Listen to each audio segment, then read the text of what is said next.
afternoon and welcome to this Head Talk with myself, Ruth Benny of Top Schools. And I'm delighted to be welcomed this afternoon by the entire senior leadership team of Nord Anglia International School, Hong Kong. Welcome to Nick Rickford, Kenny Duncan, Ruth Hanson and Ed Fielding. Good afternoon, everybody. Good afternoon, Ruth. Good afternoon. Thank you so much for joining us, and to all of you watching this Facebook Live, please do ask your comments. We are genuinely live and the team is willing to respond to your questions, so please go ahead and type them in and ask anything.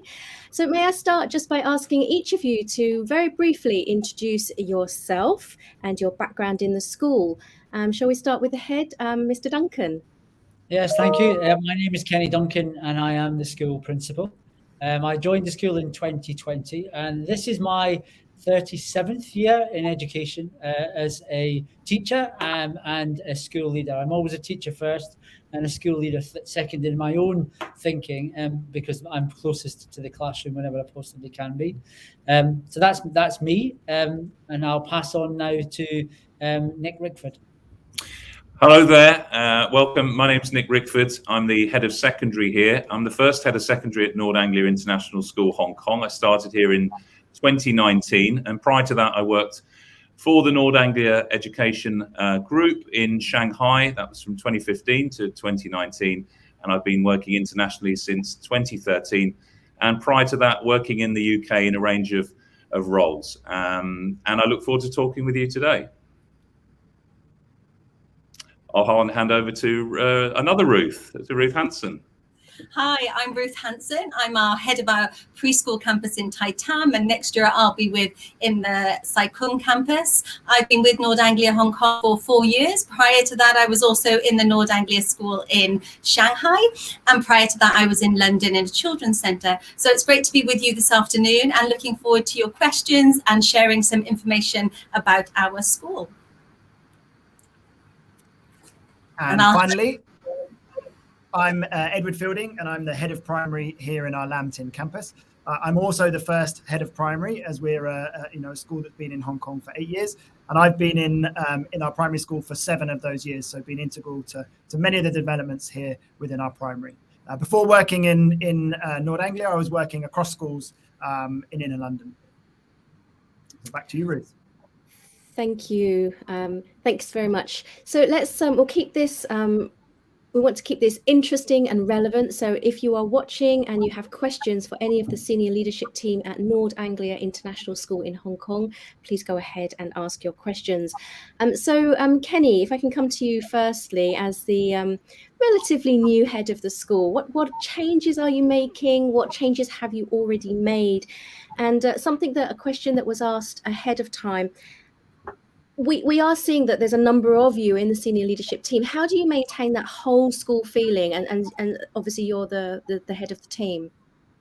Yeah, certainly. I'm as other colleagues have said, in terms of their role, I'm the second principal. So our founding principal opened the school in 2014. So the school's now been in existence for 8 years, and it has expanded and developed rapidly in that time.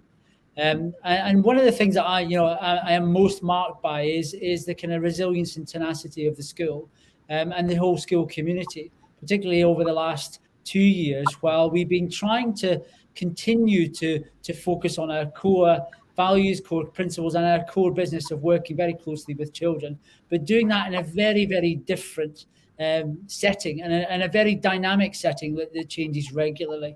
So it's kind of those kind of things that are the things that excite me most, because like all school leaders, we thrive on challenge. We enjoy those opportunities where we have problems to solve, but at the center of it always is the child, and really focusing on ensuring that we smooth the path of learning for children, that we smooth their experience, and whenever we possibly can, that we make those children's experience within our schools as enjoyable, as exciting, and as engaging as possible, but also providing that ongoing challenge.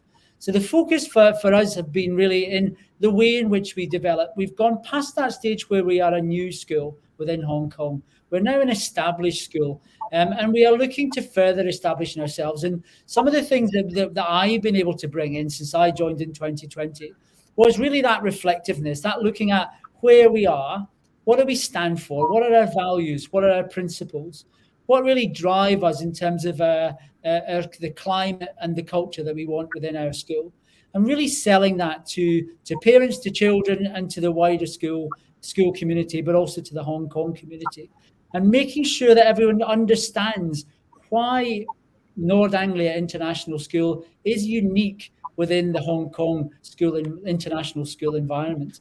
So I think we're beginning to be able to do that.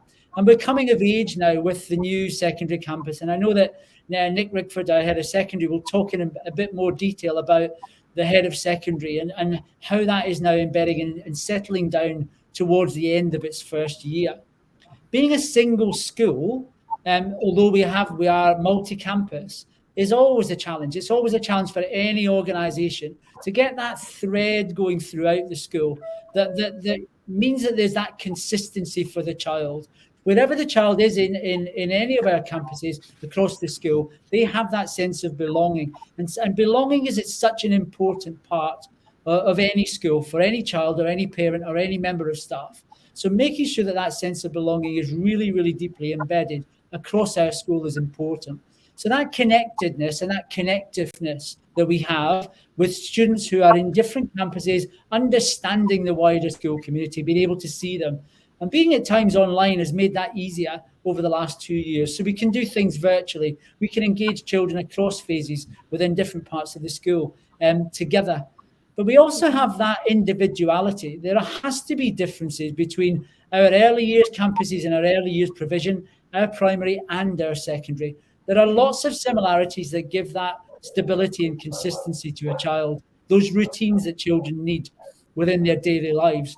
But there are also those things that excite them. Every child right now is really excited about the next phase of their journey, and particularly those children who are transitioning from early years into primary and from primary into secondary. We don't want them to experience exactly the same thing in a different building. We want those buildings to be different. We want them to be unique. We want them to be right for that children's stage of in their learning journey. And some of the challenges that we will find within those subjects, those topics, those experiences, those activities and tasks that they will have to do. And also the way that the teachers approach them will change over time.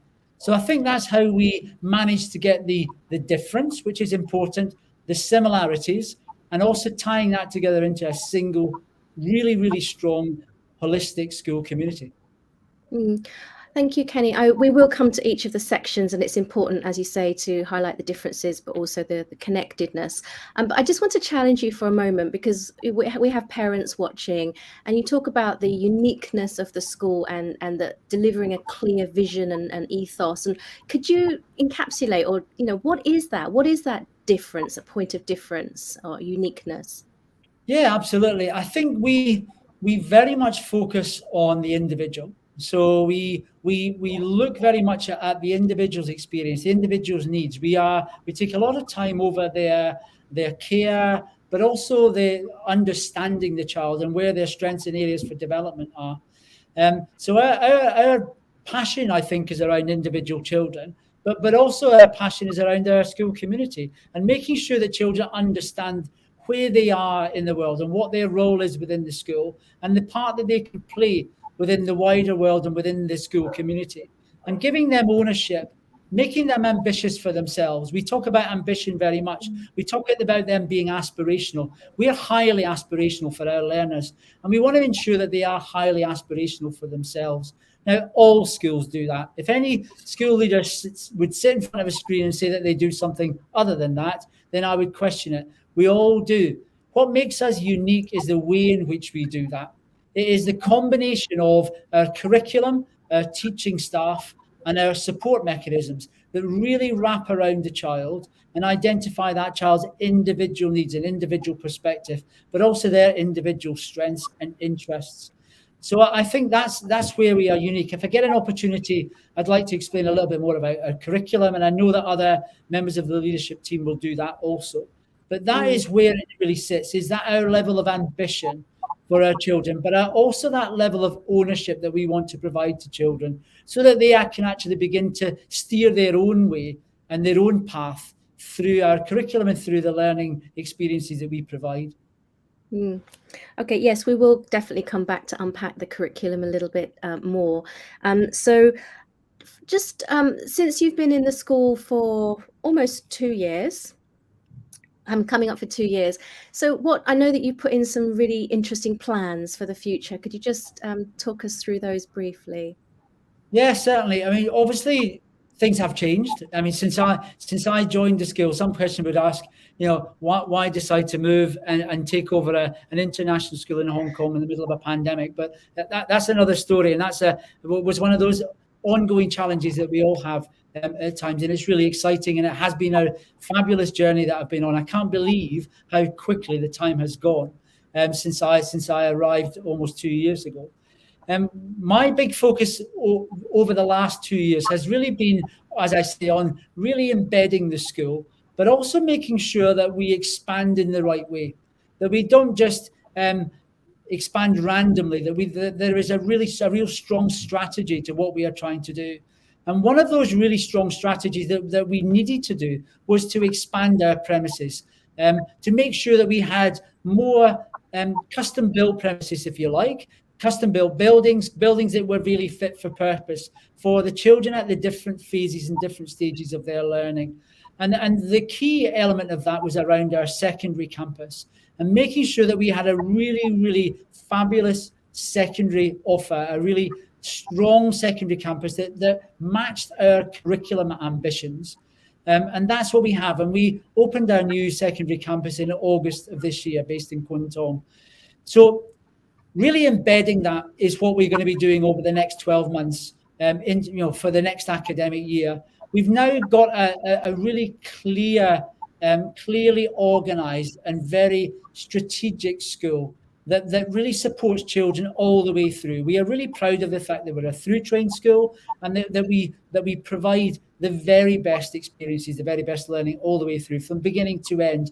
And that parents don't need to keep looking around and trying to find another school or another destination for their children. They can remain within Nord Anglia all the way through.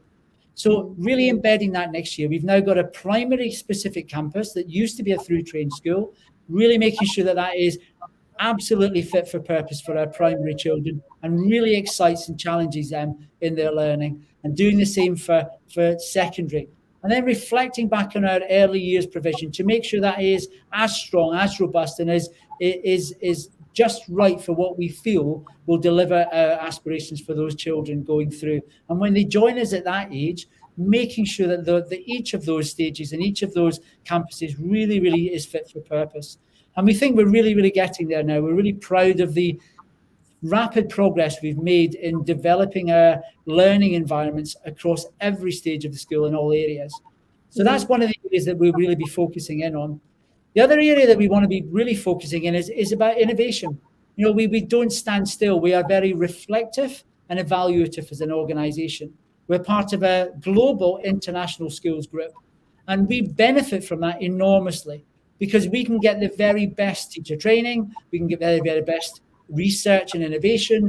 We actively trial things. We're innovative in how we use technology, and actually being able to gain experience from other schools, the other 78 schools around the globe. We feed into that as a school ourselves, but we also receive really rich information from our neighbouring brothers and sisters around the world within their schools. And then lastly, our children, how they are global learners. They're part of a global family. And what's their relationship with children around the world within the Nord Anglia group? For instance, we've got a junior MUN that we will be running very shortly, where children are going to be involved from NAIS HK, but also from other schools around the globe. So giving those children the opportunity to really work together within a school, but recognizing they're part of something bigger, and their relationship with that larger global network of learners is really important for us for the next 12 months. Okay, thank you very much. That's a great overview. So we want to, we're talking about all through education, the fact that Nord Anglia in Hong Kong, as in many other countries, children can start from 3 and graduate at the top end of secondary. And the secondary campus, I mean, we went there very early on in the development, and it's just the icing on the cake. So you have all of the different buildings for the specific age groups, which is amazing. So let's go through. We talked to the leaders of each of the sections, and we'll go through chronologically. So my namesake Ruth, you head up the early years section at Nord Anglia International School in Hong Kong. So with the little ones, I mean, people might think, well, what does my little 3-year-old or 4-year-old, what do they really learn in school? And so as an early years educator, what do you think are the important building blocks for an education at that young age? Great question. I think it's really important, like you say, children will always keep learning and growing wherever they are. They will always grow and learn and develop. And what we do in Nord Anglia, we create a wonderful environment to really nurture and really provide opportunities for children to really flourish. So they have huge opportunities to develop those social and emotional skills, those skills that all of a sudden allow them to recognize themselves and their own strengths and areas that they want to develop and learn about. So it's creating an environment and making sure that there are relationships around those children, their teachers, their teaching and learning assistants, their peers that can really support them in their personal, social and emotional development. It's about creating an amazing environment that, again, values the voice of the child. When I walk into one of our preschools, I very much expect the young children very much owning the environment and deciding what they're going to do and where they're going to move and how they're going to play and what they're going to explore in. I think it's that beginning that we can give to children. Yes, of course, they will be safe and secure in their home with their parent, but all of a sudden stepping into an environment where all of a sudden they're making huge choices for themselves. They're having to negotiate and collaborate. They're getting opportunities to really immerse in different types of play. That's what a great, excellent early years education offers children. Wonderful care and wonderful opportunities to learn and grow with others. So Ruth, I want to ask you, we visit a lot of early years spaces in Hong Kong, and we are constrained often by the lack of space. And of course, you know, children at Nord Anglia are very fortunate because that is not a constraint. So your spaces are amazing. As an early years educator, how important is the environment, the actual space in which they learn? Well, I was giggling with Joanna actually before with some colleagues, because we talk about the environment almost like a third teacher, because it's that place where the child moves and chooses where to be and who to interact with. So it is really important. Like you said, Ruth, we're really fortunate. We have beautiful learning environments, but it's also then once you have that beautiful learning environment, it's the culture and how you nurture children to move and be in those spaces, the right that you give the children to choose and to explore and to be independent in what they do. So it's very important to have a beautiful space, but then it's also really important to value children's sense of belonging and sense of ownership in that space. So for us, when you're looking at a morning or a day with children being in the learning environment, you're providing them with opportunities, teacher-directed, child-directed, movement, places that they collaborate and they come together, quiet corners where they can go and snuggle up with a book or with a puppet or with a toy. So the children can really have a chance to listen to their own body and their own desires and needs, and they can go where they need to be, as well as directed and supported by their educators. So for me, the learning environment is crucial. It's a place where I know for myself, I want to be in an environment that makes me feel relaxed and calm and energizes me. And I'm going to be in work, for a long time. And I want children to also feel that they're walking into a space that they have a wonderful sense of belonging in. They really see themselves reflected in the environment and with their peers and with the relationships that they have. And they really have a sense of ownership of their time when they're in nursery. So that's really crucial to me. So it's creating that physical environment, but also really as hand in hand with that is the culture and how you encourage children to live and move and breathe in that environment that you've created, if that makes sense. No, it absolutely does. And I think it's worth mentioning at this point that your early years foundation stage is the English national curriculum. Yes. And so it's very British, actually. I mean, I've been down to the different campuses many, many times. And it's been a long time since I was in kindergarten, but maybe could you just explain how the Britishness of the curriculum, how it works in your school? I think you have right at the center, the early years foundation stage has 4 key principles. You have the unique child. So straight away, every child is recognized as individual and unique. So it's not a one fit for all. Every child is unique. And as an educator and a carer, you have to, first of all, approach every child as unique and special. Then it's about the enabling environment. So it is very much about creating a space where children really can initiate their own learning and play. And then you have relationships and making sure that there are really positive relationships between children and between teachers and children. And then, of course, you have the learning and development areas. So it is really rigorous in a way as well. We really are looking to promote all those primary development, how important it is that children have developed those communication and language skills, that they're also having lots of opportunity to develop those fine motor and gross motor skills, those simple things like core strength for them to sit up and attend, or for them to develop those pre-writing skills. And they're all those things very much about themselves. But then the English National Curriculum, once those children gain that wonderful knowledge about themselves and their self-awareness and self-confidence, they then merge into kind of the more specific areas of developing literacy. We have really strong, and we're very ambitious for our young children to develop their pre-reading and pre-writing skills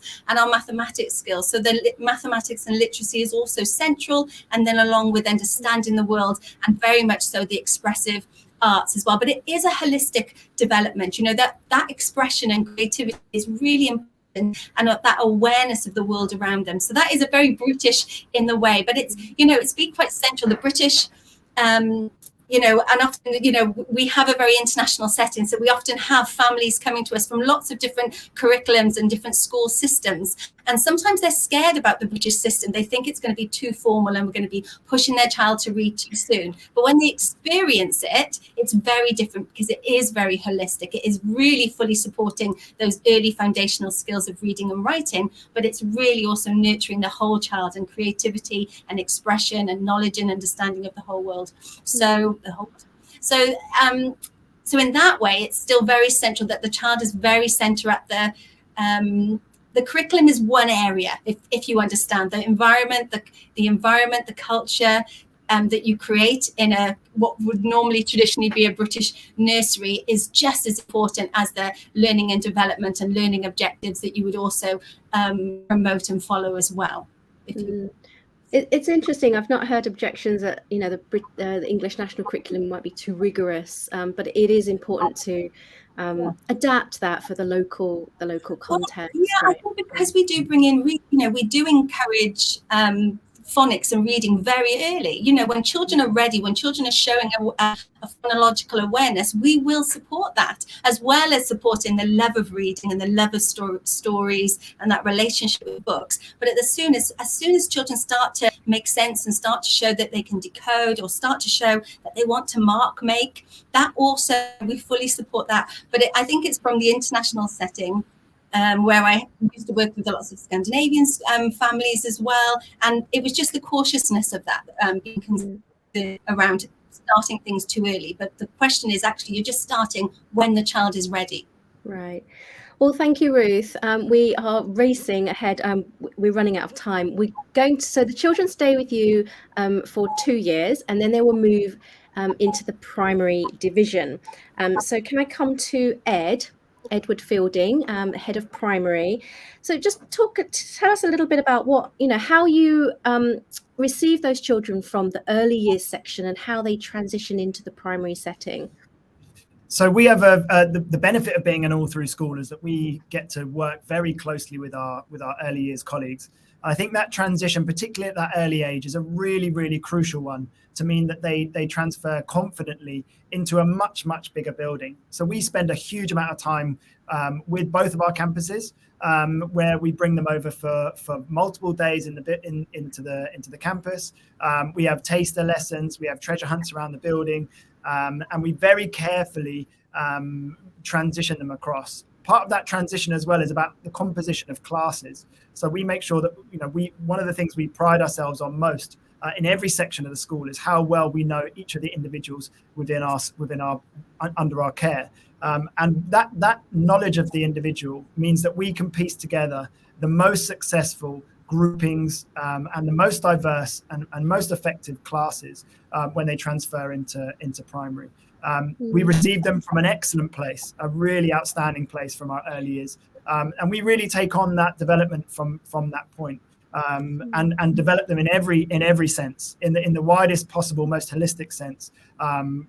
We develop our children from that point. So transition is hugely important for us at that end, and we're sandwiched between both ends of our school. So we also have an equally strong transition across the phases of primary, and then out the other end into secondary, and that transition has become even more important this year, but even more exciting for our primary students as they're gearing up this year for the very first transition into our big school, which is a really, really exciting step for them, and actually quite an important and significant moment for them as they transfer out of primary as really well-rounded young adults. And thank you for that. And if you do welcome children from all sorts of different other kindergartens to join you into primary as well, so would that transition have a slightly different feel, or take a different process? It would definitely, but we have an equally strong transition. So everyone that's starting in that early transition point, we have a very big focus on transition in those first couple of years. So for our year 1 students and our year 2 students, so nobody would really wouldn't feel out of place as part of their transition in the beginning of the year. We spend several months making sure that they settle successfully into the building, and transition is an ongoing process for us. Within the daily routines of the classroom. Obviously, we have children joining us from all stages. We're a very busy international school, so we have families transitioning at all points through their school life. And I think that's one of the things that parents often worry about is are they going to be at a disadvantage to the children that have been here already, or are they going to settle okay? And we have a special transition process for those people that are joining us. At those moments, we have a dedicated pastoral team, and they really track the transition of our children into the building. That we allocate children buddies. We make sure that they are paired up with families, so that the families are integrated successfully. So it's a really, really important part for us to make sure that they transition well. If children have transitioned from a schooling system where English isn't their main language of instruction, then we'll be transitioning them in an English sense as well. There's a dedicated team of people who support that transition into becoming, very quickly adapting to academic English. So we transition them in the widest possible sense. And I think one of the things we're really proud of is how quickly our families tell us how happy and how confidently they've moved into school, and how much they absolutely love coming to school. So it's a big part of what we do. It's a hugely important part of what we do, and the beginning is so important for everyone's school life, regardless of what age it is. Those first few months in school really set the tone for moving forward. Thank you. And you were the whole of the primary and secondary were for quite a while at Lam Tin together, and now the secondary children have moved to their own dedicated campus in Kwun Tong. So for you left at Lam Tin with the primary students, what changes have you seen since the secondary kids moved out? I think the kind of most marked change we have is, we had a building with phenomenal specification, with really amazing dedicated specialist facilities at a secondary level that we now have been able to repurpose for primary. So we have a hugely increased use of the specialist facilities, such as science labs, the makerspace, the library, sports facilities for our primary students. And that's really helped us raise the bar in terms of the kind of inspirational spaces that our primary students are able to operate in. We've obviously adapting this building still to make sure it has that real primary feel, and we've been able to use our collaborate with our students on that. So our primary pupil council, for instance, has been developing the play spaces in primary, and they've been leading on an initiative to develop those play spaces for primary pupils, and they've done so brilliantly. And we've had a real opportunity this year to develop our student leadership for our year 5 and 6 students. And that's been amazing. We've twinned older classes with younger children, and that started with buddy reading, so they would go down and read with younger students, and that's really developed into a wide-ranging wide-ranging partnership where older classes are taking younger children, out for trips and supporting in other curriculum areas. And obviously, I mentioned earlier about the kind of the nice aspect to this is about the transition. The transition has become more significant for our oldest pupils, where they really do feel that they're stepping up into that big school as a young adult. It's important for us to maintain that one school feel, and that's what Kenny mentioned before. We have very, very good relationships across the campuses. We as a leadership team meet regularly, and we have teams that work across all three factions of the school to make sure that we do keep that one school feel. So we will make sure that we focus on retaining that, but certainly having a dedicated primary school has been of a huge benefit. Yeah, I'm sure. So thanks for that. We're now going to come to Nick Rickford, you're head of the secondary division. So moving up the school, how does the campus feel now without the primary children? Well, I mean, it's a very unique place. I mean, it was very sad to say goodbye to Lambton for many reasons. I mean, first of all, it's important to a through trained school to understand where you've come from. And I think it was really great relationships between students in primary and secondary, and equally an understanding of staff between primary and secondary. It really helps to have those close connections. So if you're a maths teacher in year 7, understanding the curriculum and the skills that are required to get to the top of the primary age range. So those connections are really important, and we've still retained those as we move into the secondary school of our own. But obviously it's a different environment now. The students have their own spaces, and there are some phenomenal spaces. So when I think about, and every time I come into work, I think we're so lucky.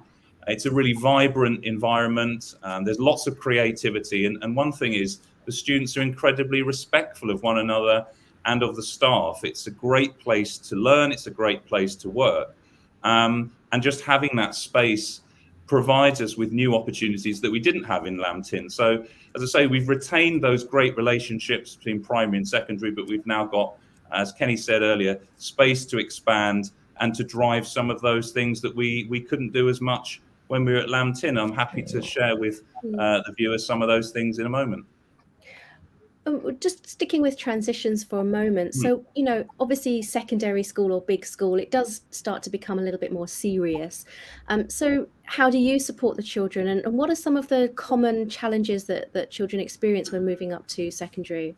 Well, Ed talked about this transition throughout the whole through trained school. So we do a lot of work with our year 6s who are in the Lambton campus. We do some work with them before and after Christmas, really sort of starting to sow the seeds of transition. So that can be about coming over and seeing some practitioners here, blowing things up, making things, etc. But really getting a sense of what a secondary education can involve, and that often has a lot to do with our science and technology. Some of that is really at the core of what we do. So students come over and sample some of the things that we do here. It wasn't possible this year because of the closures for COVID, and yet we still put on lots of activities for those year 6 students to see what we do, to experience it, and to enjoy the energy that comes through a secondary curriculum. And you asked earlier about the situation of students who aren't able or aren't part of the Lambton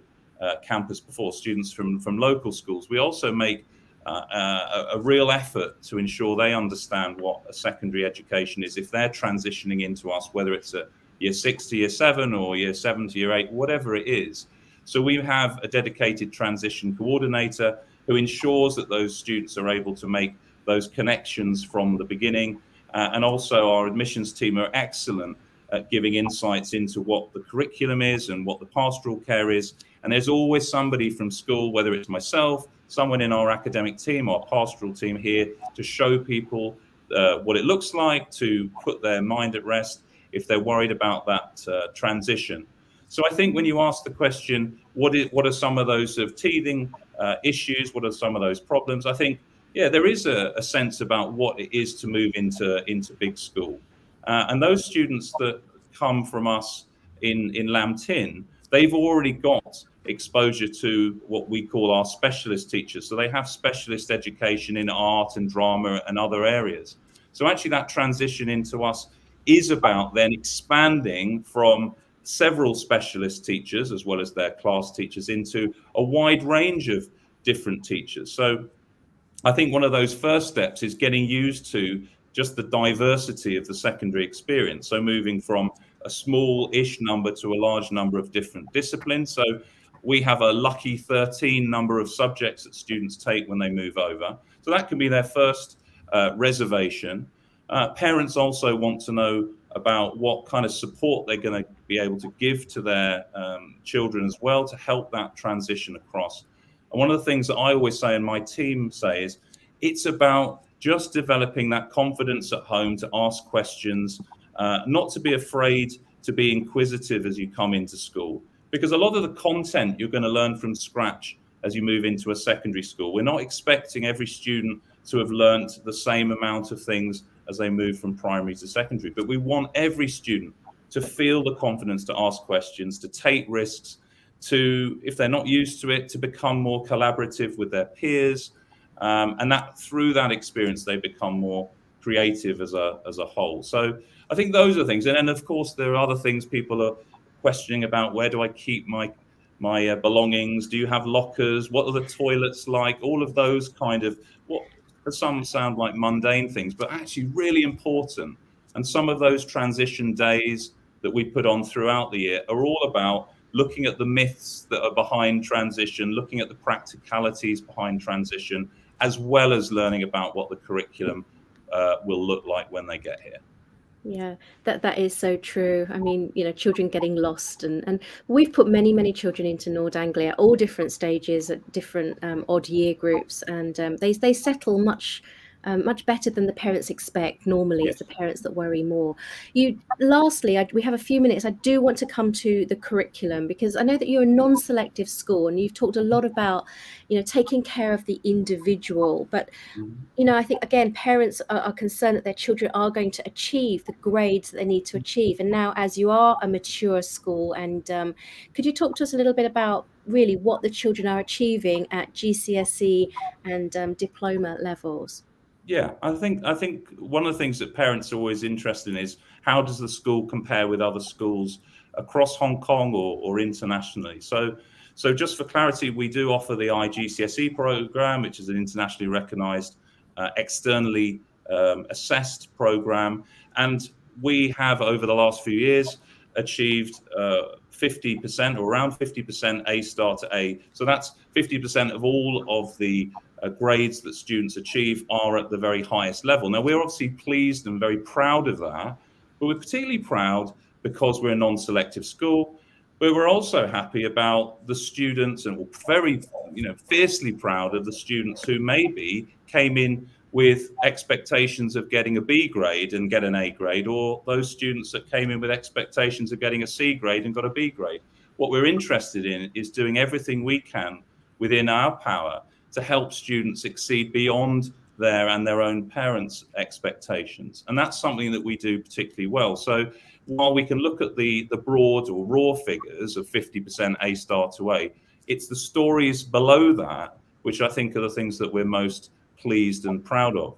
And then when we move to the IB diploma, so that's for students aged 16 to 18, the IB diploma, we've had our first set of results last year. Our current year 13s are sitting their IB diploma examinations as we speak. Our first cohort achieved over 36 points average, which is an incredible return in our first year. A fairly small number of students, but all of those students, every single one of them achieved beyond their expectations and the expectations set by externally benchmarked sort of targets. So again, the stories below the bald figures are the things that we're most proud of, and we expect to see that upward trend, that upward trajectory of success as we move through from year to year. It's been a phenomenal first number of years for us at iGCSE and now at IB Diploma. It's a real success story. I totally agree. Well, we have reached the end of our time, And so I'd like to thank all of the senior leadership team from Nord Anglia International School, Kenny Duncan, Nick Rickford, Ruth Hanson, Edward Fielding. Thank you for joining us. Thank you for you who have watched this live. If you're watching this on catch up, you can still ask your questions in the comments and we will get to them. And if you're interested in finding out more about Nord Anglia, it's so important to visit the school. So I know that you're having some virtual tours this week and next week. We'll put the dates in the comments below because those dates will keep renewing themselves as well. So as parents, I know that you're keen to welcome parents to the campus at any time. So thank you for your time this afternoon. Thank you to the panelists. Thank you to the audience. This has been Head Talk with Top Schools, and our guests today have been from Nord Anglia International School, Hong Kong. Thank you. Goodbye. Thank you very much, Ruth, and all the Top Schools team. Thank you. Bye-bye. Bye.